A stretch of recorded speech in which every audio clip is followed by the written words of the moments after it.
오늘 말씀은 어떻게 보면 굉장히 영적인 내용을 담고 있습니다. 이것이 왜 영적이냐면 이 본문이 위치하고 있는 장소가 굉장히 중요하기 때문입니다. 이 바로 앞장 2장에 보면은 이 제자들이 어떻게 됩니까? 성령 강림 때 이 성령의 충만함을 받게 돼요.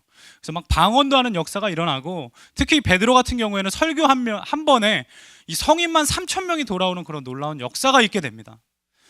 여러분들, 우리가 그냥 생각했을 때 3,000명이 변화받았습니다.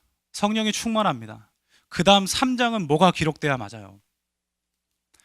커다란 교회를 만들고, 그리고 그곳에서 3,000명이 어떻게든 조직을 잘 이뤄서 5,000명을 전도하고, 그러다 큰 교회가 된다는 어떤 그런 비전을 얘기할 수 있지만, 정말 놀라운 것은 무엇입니까? 오늘 3장은요 그 많던 3,000명에게 집중하지 않습니다.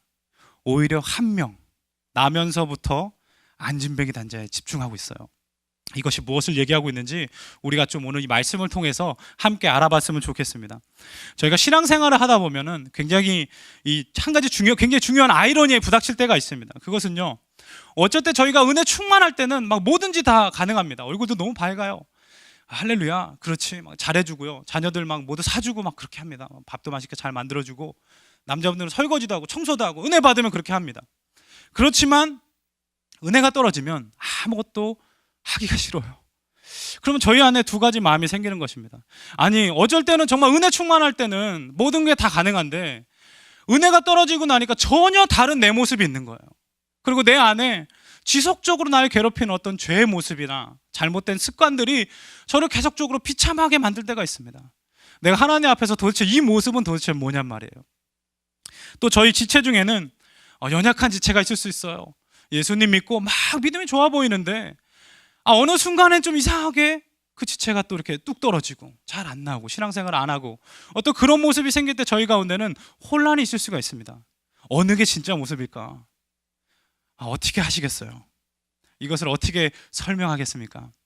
아무리 해도 안 되는 내 모습이니 그냥 포기해야 될까요? 아니면 하나님 안에서 우리가 온전케 될 수 있습니까? 오늘 본문은요, 이것에 대한 이 아이러니에 대해서 성경적인 대답을 해주고 있습니다. 오늘 본문을 보면 1절이에요. 베드로와 요한이 제9시에, 저희 시간이는 오후 3시입니다. 3시에 기도하러 예루살렘 성전으로 올라갔다라고 기록하고 있습니다. 아마 베드로와 요한의 마음이 편치는 않았을 것이에요. 왜 그렇습니까? 당시에 예수 믿는 자들을 아직도 핍박을 하고 있습니다. 그리고 베드로는요, 예수님을 따라서 할 수 있다는 마음 가운데 성전으로 들어갔다가 3번 예수님을 부인하고 저주하게 돼요. 그런 쓰디쓴 마음이 있습니다. 예수님께서 치유해 주셨지만은 다시 그곳으로 올라가는 것, 그것은 결코 쉽지 않은 문제입니다. 그렇지만 이 사도들은요, 어려운 상황 가운데서도 이 뜻을 굽하지 않고 그곳으로 올라갔다라고 말씀을 하고 있어요. 저희가 여기서 알 수 있는 영적인 교훈이 있습니다. 그것은요, 내 상황이 어렵다고 해서 영적인 것을 포기하면 안 된다라는 거예요.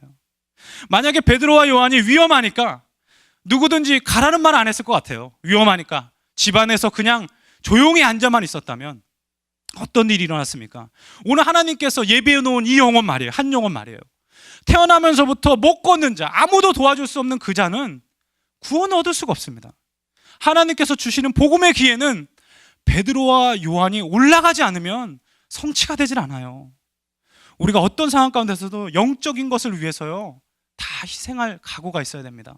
내 상황 때문에 포기해서는 안 된다라는 것이에요. 이 베드로와 요한이 기도하러 올라간 다음에 성경이 바로 주목하는 한 사람이 있습니다. 그는 이름이 없어요. 영어로 그냥 certain man입니다. 어떤 사람이에요. 그는 태어나면서부터 걷지 못합니다. 그리고요, 그를 낳아준 부모도 성경에 등장하지 않습니다. 어느 누구도 그 사람한테 말을 걸지 않아요. 성경은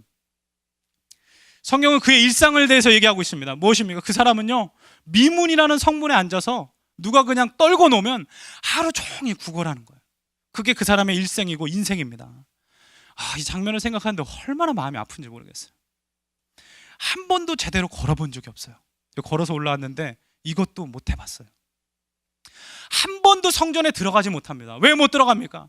하나님의 율법이 나면서부터 저는 자는 성전에 들어오지 못한다. 흠이 있기 때문에. 한 번도 들어가서 하나님을 예배해 본 적이 없는 사람입니다. 얼마나 비참해요. 가족들도 그를 버렸습니다. 미문에다 데려놓은 것도요, 성경은 익명의 사람들입니다. 그냥 누군가 갖다 그냥 떨고 놓은 거예요. 거기다가요. 그리고 더욱이 이 사람은 종교적으로 골칫거리입니다. 이 사람은 시유할 수가 없어요. 제사장들이 있어도. 그리고 사람들은 이 분 때문에 계속 어려운 질문들을 종교 지도자들에게 하기 때문에 너무나도 싫어하는 것입니다. 하나님께서 유대인들을 택했다면은 왜 저 사람도 유대인인데 저 사람은 저렇게 나면서부터 안진뱅이가 될 수가 있느냐? 이것에 대한 질문에 해답을 못 가지니까 뭐라고 얘기했는지 아세요? 그는 태어날 때부터 죄를 졌기 때문이다. 다 그 부모가 죄를 졌기 때문이야. 그는 하나님께서 버린 저주받은 자이기 때문이야.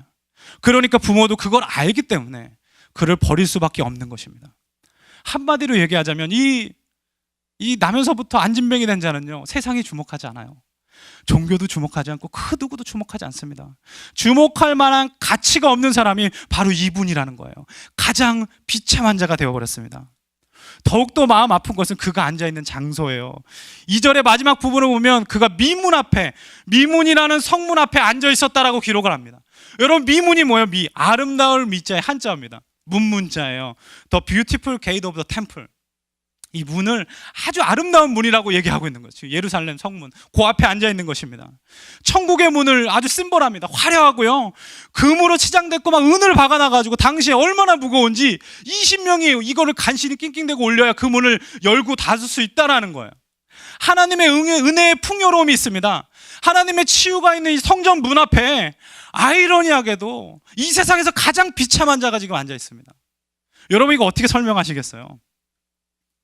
그에게는 하나님의 은혜가 크면 클수록 더 비참해지는 거예요. 성전 안에 못 들어가기 때문에 성전 안에서 노래가 울려 퍼지는 것이 그는 듣기가 싫습니다.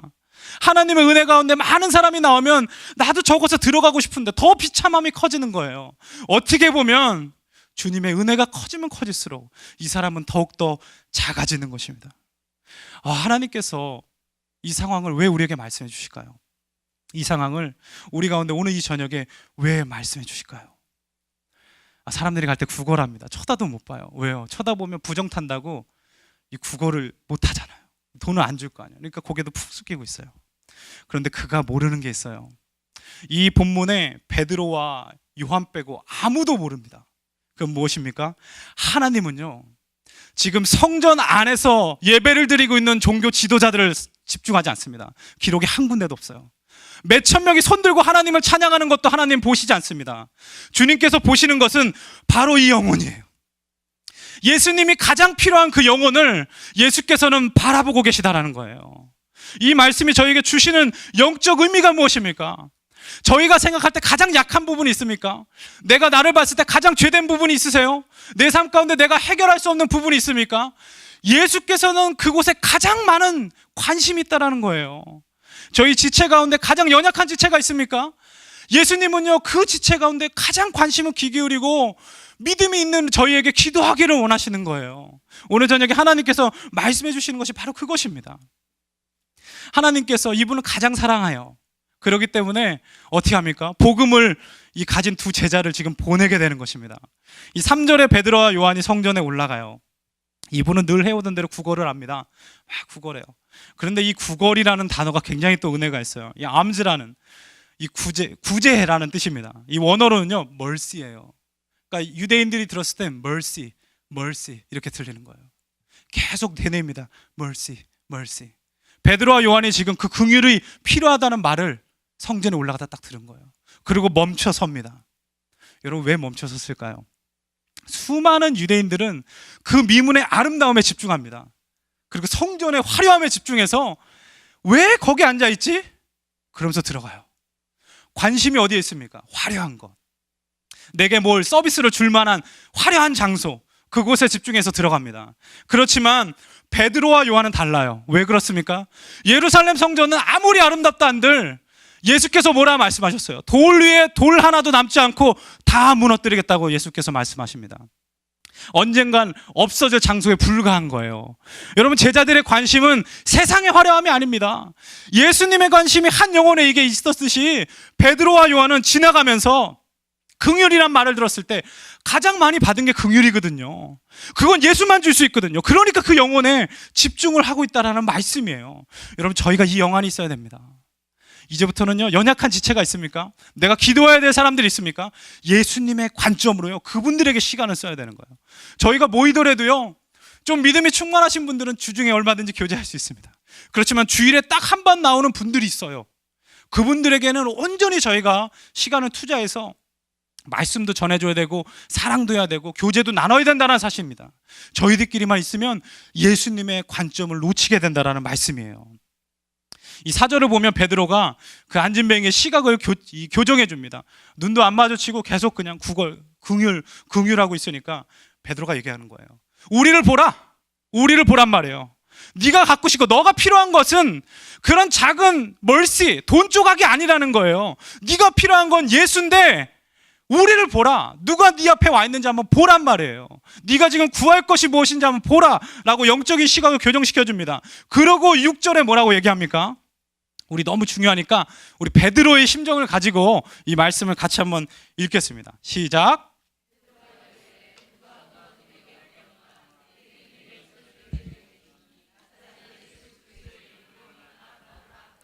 아멘. 이 말씀이 엄청난 능력과 은혜가 있지 않습니까? 베드로는요, 안진뱅이의 과거를 자세하게 물어보지 않아요. 무슨 일이 있었기에 도대체 이렇게 된 것입니까? 여러분, 과거가 중요하지 않다는 얘기가 아니에요. 안진뱅이에게 어떠한 일이 일어났냐 보다 지금 더 중요한 건 무엇이냐면 그가 예수님을 믿어야 된다는 거예요. 그리고 또 무엇입니까? 베드로는요, 안진뱅이가 필요한 것은요, 은과 금이 아니라는 거예요. 그런 거 하루하루 살아가기 위해서 네가 지금 구해야 될 게 아니라 네가 진짜 필요한 건 예수의 능력이라는 거예요. 그리고 마지막은요, 은과 금은 세상 사람도 줄 수 있습니다. 근데 안진뱅이가 구해야 되는 것은 무엇이에요? 하나님께서만 주실 수 있는 예수 안의 영생이라는 얘기예요. 여기서 저희가 좀 잘 알아야 돼요. 유명한 예화가 돼버렸어요. 지금은 우리 한 유명한 신학자예요. 갑자기 제가 이름이 지금 아퀴나스. 우리 토마스 아퀴나스가 로마 교황청에서 교황과 같이 서서 이렇게 있는데, 교황이 이제 교황에게 바칠 수레가 막 들어오고 있습니다. 그때 그 교황이 그걸 딱 보면서 아퀴나스한테 흐뭇하게 얘기했어요. 더 이상 우리 베드로 교황이, 일대 교황이 얘기한 음과 금은 내게 없거니와 이런 말을 우리가 하지 않아도 되네 라고 얘기했더니 아퀴나스, 깨어있는 사람이죠. 뭐라고 얘기한지 아십니까? 당신이 얘기한 게 맞습니다. 은과 금은 내게 없거니와 이런 말도 할 필요가 없겠지만 그 뒤에 예수 이름으로 일어나 걸으라는 말도 우리는 못하게 되었습니다. 이런 말씀을 하고 있어요. 여러분, 이 말씀이 저에게 주는 의미가 무엇입니까? 내 안에도요, 안진뱅이와 같은 모습이 없습니까? 그냥 주님께 사람의 위로 좀 받기 원하고 멀씨 좀 달라. 하나님께 구해서 하나님의 위로를 구하는 게 아니라 그냥 사람의 위로만 구하는 거예요. 더 불쌍해 보이고 싶은 것입니다. 왜요? 더 많이 구제를 받아야 하니까. 그것들이 필요하니까. 영적으로 조금만 도전해도 도망가려고 할 거예요. 나를 인정하지 않으면 문을 닫아버리려고 할 것입니다. 여러분, 되게 마음 아픈 것은 무엇입니까? 안진뱅이가요, 계속 이런 마음만 갖고 있다면 그 자리에서는 결코 일어날 수가 없어요. 벗어날 수가 없습니다. 이제는 예수님의 손 바라보고 붙잡고 일어서야 되는 것입니다. 우리가 보기에는 가장 비참했던 오늘 안진뱅이가 예수님의 말씀에 순종하고 나서 어떻게 변합니까? 7절하고 8절이에요. 오른손을 잡아 일으키니 발과 발목이 곧 힘을 얻고 뛰어서서 걸으며 그들과 함께 성전에 들어가면서 막 걷기도 하고 뛰기도 하고 하나님을 찬양하네. 가장 비참한 자가 예수님 때문에 가장 행복한 자가 되었어. 예수님의 말씀 한마디에 순종했더니 완전하게 연약함이 없어졌습니다. 저희가 여기서 또 알 수 있는 것은 무엇입니까? 두 가지인데요. 저희 안에 연약함이 있습니까? 하나님 안에서 반드시 해결해야 됩니다. 해결하면 그것을 통해서 하나님을 가장 영광 돌릴 수 있다는 거예요. 그리고 또 하나는 무엇이에요? 저희가 보기에는 연약한 분들이 있습니다. 그분들이 예수님 아직 안 믿어서 그래요. 믿음이 약해서 그렇습니다. 하나님께서 그분을 치유시켜주면은 그분이 여기서 가장 하나님께 행복한 자, 하나님을 높게 드높이는 자가 될 수 있다는 사실을 믿으시기를 예수님의 이름으로 축원합니다. 이제 본문을 읽고 있는 저희에게 이제 당장 문제가 닥쳤어요. 그럼 어떤 문제입니까? 자, 그럼 안진뱅이, 이렇게 가능성이 없는 안진뱅이도 예수 믿고 완전히 일어나서 온전히 치유함 받았어요. 그럼 오늘 저녁에 저희는 어떻습니까? 문제는 저희인 거예요. 예수님의 손 붙들고 일어날 준비가 되셨습니까? 전혀 일어날 마음이 없다면 어떻게 되겠어요? 심지어 보십시오. 7절처럼 이 베드로가요, 가서 잡아서 이끄는 거예요.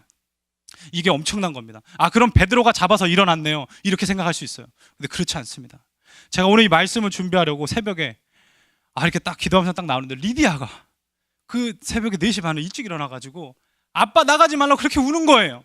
그러면서 뒤로 누워서 이렇게 하는데 제가 좀 일어나, 리디아 일어나봐. 안 일어납니다. 그 조그만 애가 마음 먹고 이렇게 뒤로 누르니까요, 못 일으켜 세우겠어요. 일으켜 세워도 또 넘어지고 이거 어떻게 해야 될지 모르겠어요. 물론 한 3초 만에 세울 수 있습니다. 하면은 그냥 일어설 수 있겠죠. 그렇지만 하나님 방법 그게 아니잖아요. 이 아이에게 내 마음을 전하고 그 애가 일어나게 하려면 어떻게 됩니까? 잡아 끌고 그 아이도 의지를 가지고 일어나야 돼요. 저희도 영적으로 마찬가지입니다. 영적인 리디아가 되면 무조건 뒤로 막 누워가지고 하나님 안 일어날 거예요 하면 하나님이요 능력이 부족해서 못 일으켜 세우는 게 아닙니다. 저희가요 그렇게 하면요 상처투성이가 돼요. 신앙이 온전히 회복될 수 없기 때문에 하나님은 저희의 의지도 필요한 거예요. 베드로가 잡아 끌 때 안진뱅이가 같이 그래 일어난 겁니다. 하나님께서 그럴 때 역사하셨다라는 거예요. 오늘 그런 저녁이 되시기 예수님의 이름으로 축원합니다. 우리가 이제 말씀을 마무리했으면 좋겠습니다. 오늘 말씀이 길지가 않습니다. 대신에 기도했으면 좋겠어요. 우리 안에 연약함을 위해서 기도했으면 좋겠고요. 저희 지체 안에 연약한 자가 있습니까? 그분들을 위해서 기도했으면 좋겠습니다. 우리가 마지막으로 영적으로 봐야 될 것은 무엇입니까? 이 안진뱅이 말이에요. 안진뱅이가 안진뱅이로 살고 싶을까요? 아니요. 당연히 안 살고 싶을 거예요. 하나님도 안진뱅이가 안진뱅이인 상태로 계속 있는 걸 기뻐하실까요? 아니요. 하나님도 일어나길 원하세요.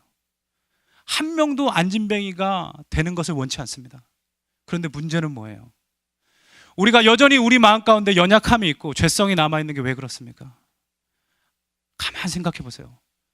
저희는요 예수를 믿는 한 죄 짓는 거 원치 않아요. 하나님께서도 원치 않으세요. 근데 왜 그 아이러니가 두 개 자꾸 내 마음 가운데 같이 있을까요?